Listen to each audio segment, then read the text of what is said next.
February 14th, 2000, Valentine's Day.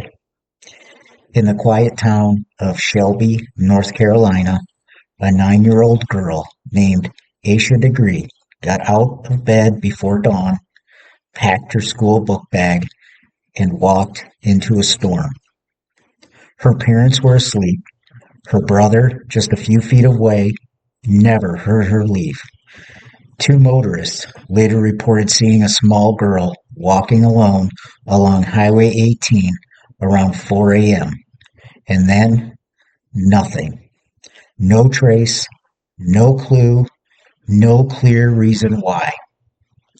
She left behind a room full of toys, a family that adored her, and a mystery that has haunted North Carolina for nearly a quarter century. This is the Midnight Mystery Archive. I'm Kevin, and tonight we open the file on one of the most heartbreaking missing persons cases in modern American history, the disappearance of Asha Degree.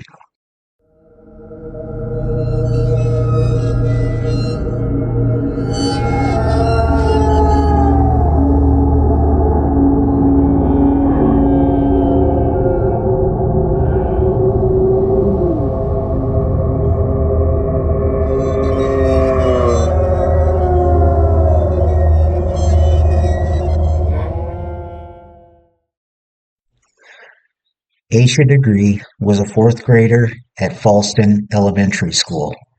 Bright, curious, a little shy, she loved reading, drawing, and playing basketball. She shared a bedroom with her older brother, O'Brien, and lived in a modest home with her parents, Harold and Aquila. By all accounts, hers was a loving and structured household. No abuse, no drugs, no trouble at school. The Degrees were a working-class family, close-knit and church-going. The kind of family where kids stayed indoors, homework was done on time, and the front door was always locked at night. But something shifted, subtly, on the weekend of February 12th. Asha had a basketball game. She fouled out early, and she was visibly upset. Her team lost. She blamed herself, and she cried on the sidelines. Was it just a normal childhood meltdown, or the first sign that something was off? The next day, February 13th, was a Sunday. The Degrees went to church as usual. Asha seemed fine, quiet, but not unusual. She did her homework, went to bed around 8 p.m. That night, a storm rolled in. Around 12:30 a.m., the power went out briefly. At some point, Asha's mother checked on the kids, and both were asleep. But between 2:30 and 3:15 a.m., Asha got out of bed. She put on jeans, a white long-sleeved shirt, and black sneakers. She packed her book bag with a few belongings, including a Tweety Bird purse and her favorite book. And then she walked out into the dark, into a storm, into mystery. By 6:30 a.m., when Aquila went to wake the children for school, Asha was gone. Her bed was empty, her shoes were gone, and the door was locked behind her. There was no sign of forced entry, no note, and no reason at all why a 9-year-old child would disappear without a sound in the middle of the night. By 6:45, Harold Degree called 911, and by 7, local law enforcement had begun a full-scale search. But what they would find only deepened the mystery. By sunrise on February 14, 2000, Shelby was waking up to an urgent reality. The child had vanished, seemingly by her own choice, and no one knew why. Officers began canvassing the neighborhood. Bloodhounds were brought in. Neighbors were questioned. The Degrees were stunned, grieving, but cooperative. They could not explain it. No signs of trauma. No history of running away. No sign that something like this could ever happen. Within hours, volunteers joined the search. Hundreds walked the woods, the fields, and the roads near the Degree home. But by mid-morning, it was clear Asha wasn't nearby. Then came the first break. Two separate motorists, both long-haul truckers, called in with the same eerie report.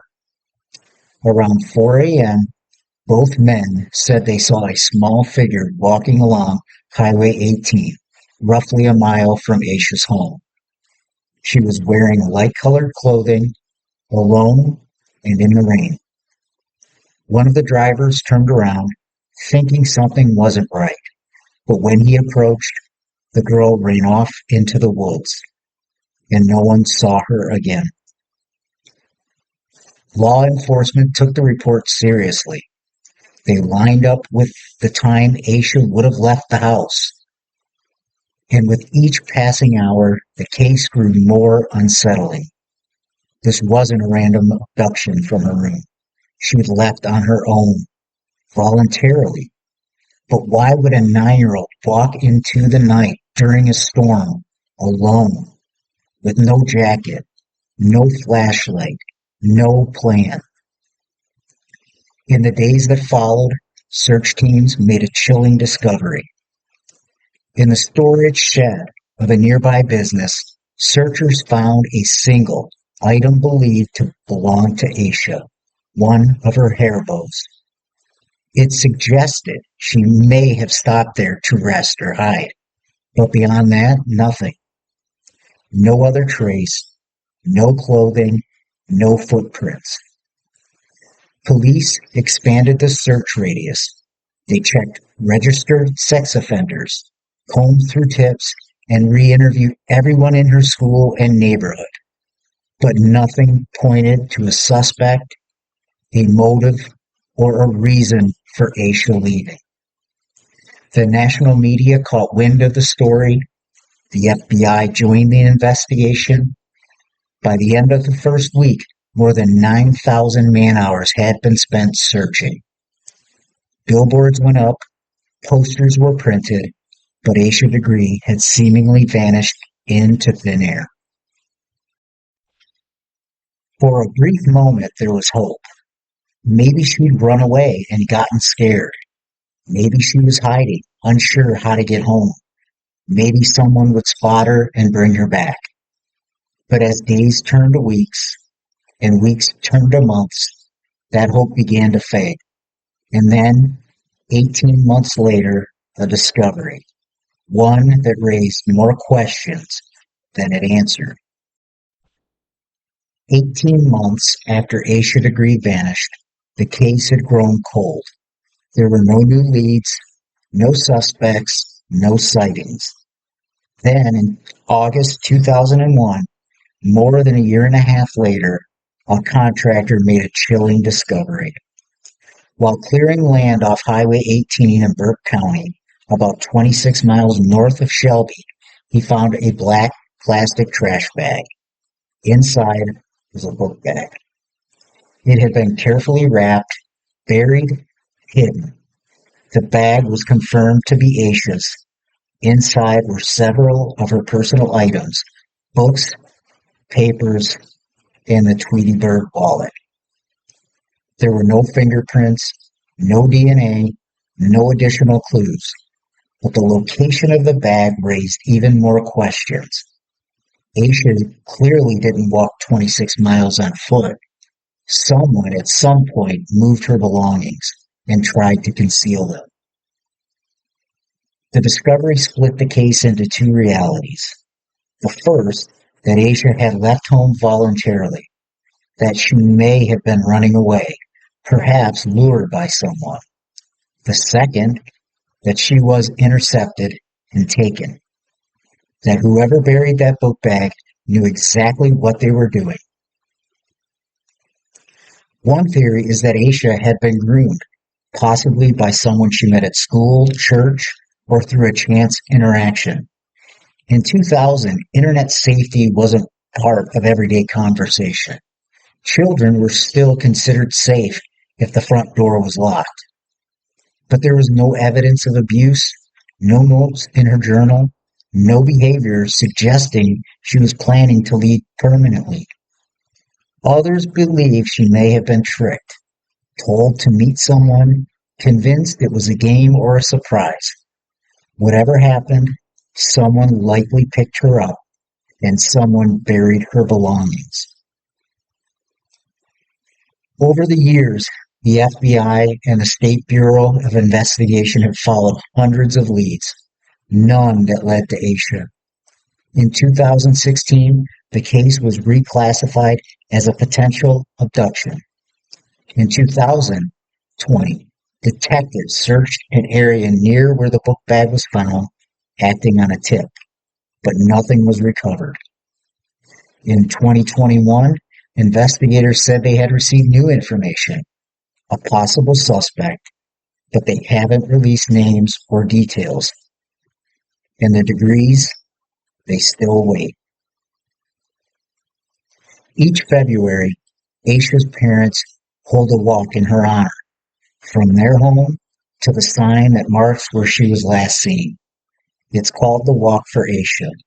It reminds the town, the state, and the world that this case is not forgotten.